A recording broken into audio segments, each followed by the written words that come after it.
मेरी हकीकत को मेरे रब के सिवा कोई नहीं जानता। शायर कहता है कोई मिसल नहीं ढोलन दी, चुप कर मेरे अली इत्थे जा नहीं हो बोलन दी। अल्लाह के कुर्ब में मुझे ऐसे लम्हे भी मिलते हैं, ऐसे लम्हात भी मिलते हैं जहां ना कोई मुकर्रब फरिश्ता दम मार सकता है और ना कोई नबी और रसूल वहां पहुंच सकता है। अब उन घड़ियों में से एक झलक हजरत आयशा ने देखी। मेरे आका की हकीकत को सिर्फ रब जानता है। यही वजह है कि आका अलैहिस्सलाम ने एक दफा हजरत सैयदना सिद्दीक अकबर से फरमाया, ए अबू बकर, उस जात की कसम जिसने मुझे हक के साथ मबूस फरमाया, मेरी हकीकत को मेरे रब के सिवा कोई नहीं जानता। मेरी हकीकत को मेरे रब के सिवा कोई नहीं जानता। शायर कहता है कोई मिसल नहीं ढोलन दी, चुप कर मेरे अली इत्थे जा नहीं हो बोलन दी।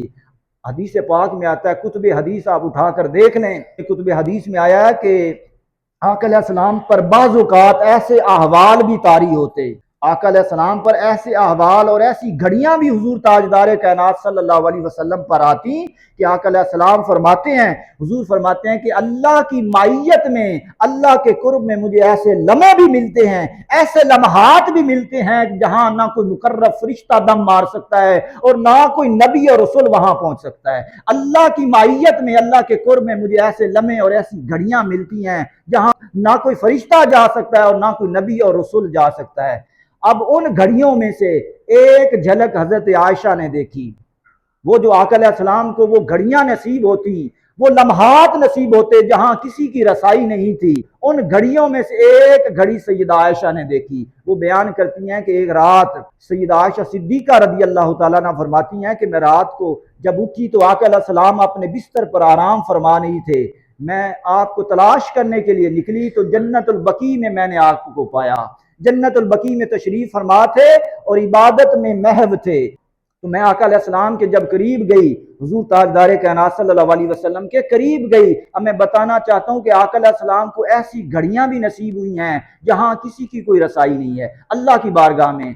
तो सैयदा आयशा फरमाती हैं कि मेरे कदमों की आहट सुनकर मेरे आका ने फरमाया, मन अंता, ए आने वाले बता तू कौन है, ए आने वाले बता तू कौन है। सैयदा आयशा ने फरमाया, या रसूल अल्लाह अना आयशा था, या रसूल अल्लाह, आका मैं आयशा हूँ, मैं आयशा हूँ। मेरे आका ने फरमाया, मन आयशा था, कौन आयशा, आयशा कौन।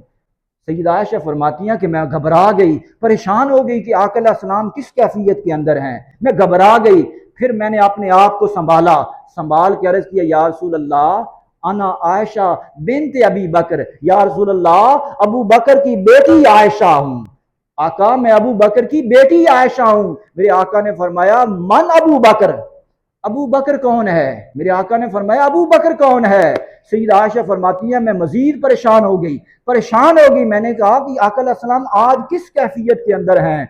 मेरे आका ने जब फरमाया कि आयशा कौन अबू बकर, हजरत आयशा फरमाती है मैंने अर्ज किया, या रसूल अल्लाह, आका अबू बकर बिन अबू कुहाफा का बेटा अबू बकर।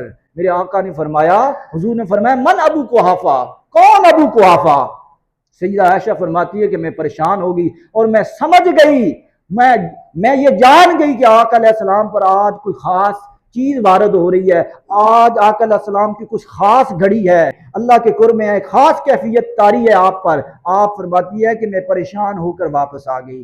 तो आका अलैहिस्सलाम पर ऐसी कैफियत भी तारी होती, सहाबा इकराम ना उसको देख सकते थे, उन कैफियत का जायजा ना सहाबा लगा सकते थे और ना ही आका फरमाते हैं कि किसी फरिश्ते के अंदर दम है और ना किसी नबी के अंदर है कि वो मेरे करीब आ सके। अल्लाह के कुर्ब में मुझे ऐसी बाज़ औक़ात लम्हात मिलते हैं